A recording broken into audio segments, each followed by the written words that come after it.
Hi everyone, another day, another vlog. For today's video guys is, ayun, malapit na kaming makayari sa pagbibilad doon sa kabilang area na pinaharvest ni tatay. So, alam nyo guys, ang pagbibilad ng aming palay ay, yun, minsan 3 hours lang kasi meron tayong low pressure area. Pero dito sa ating place guys, dito sa Occidental Mindoro, ang meron lang tayong unti-unting pag-ulan, kaya pag yung nag-ipon na guys yung dilim, ipapahangon na agad namin kasi mahirap nang maabutan ng ulan. So ayun, thankful naman tayo kasi okay naman yung flow ng pagbibilad ng palay, hindi tayo naaabutan ng ulan. So pasensya na kayo guys, medyo masama yung ating lalamunan, medyo makati yung lalamunan natin kasi sa weather, paulan-ulan, then aaraw. So yun nga guys, akala namin ay hindi mabibili yung aming variety na 480 kasi may nakapagsabi na ano daw, hindi raw nabibili. Yun pala, na over yung pagda-dryer nila, so nadurog yung bigas. So ang result, hindi siya mabibili kahit sa NFA. So kailangan pag pinadryer pala ay hindi siya kailangan ganun kalakas yung yung kanyang init. So ayun, so maximum ang kanyang moisture ay 14 lang. So yun, hindi siya pag 15, 16 kailangan pa ng bilad.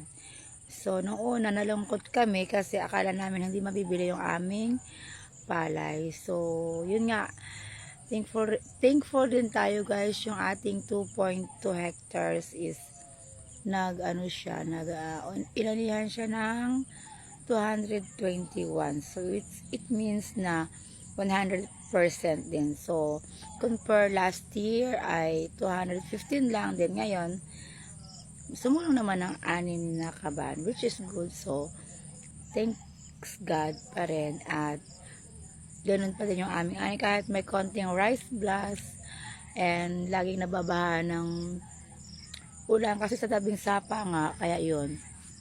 So dito naman sa tabing bahay ay nasa October 18 to 19 yung pagha-harvest.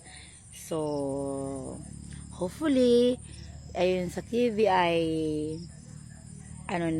mag-aamihan na, kaya ayun, so nagpapasalamat tayo kasi mag-end na yung habagat. So ine-expect na natin na next week ay meron na tayong amihan. So ayun, ipasilip po sa inyo guys yung ating tabing bahay dito, medyo madilaw na yung mga ating palay.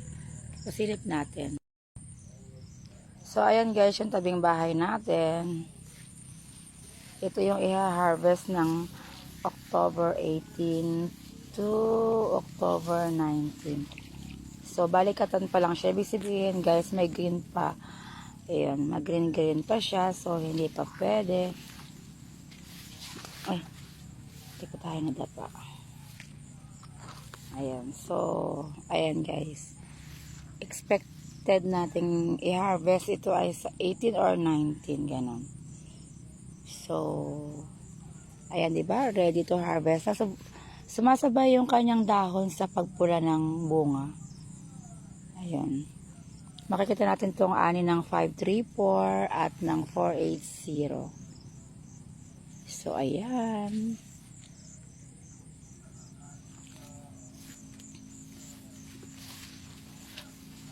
so hopefully before November ay maka-ayos na tayo ng palay. Ayan, para naman pag undas ay nasa bayan tayo, tapos na tayong magpabilad. So ayun lang guys, thank you so much for watching and see you in my next vlog. Bye.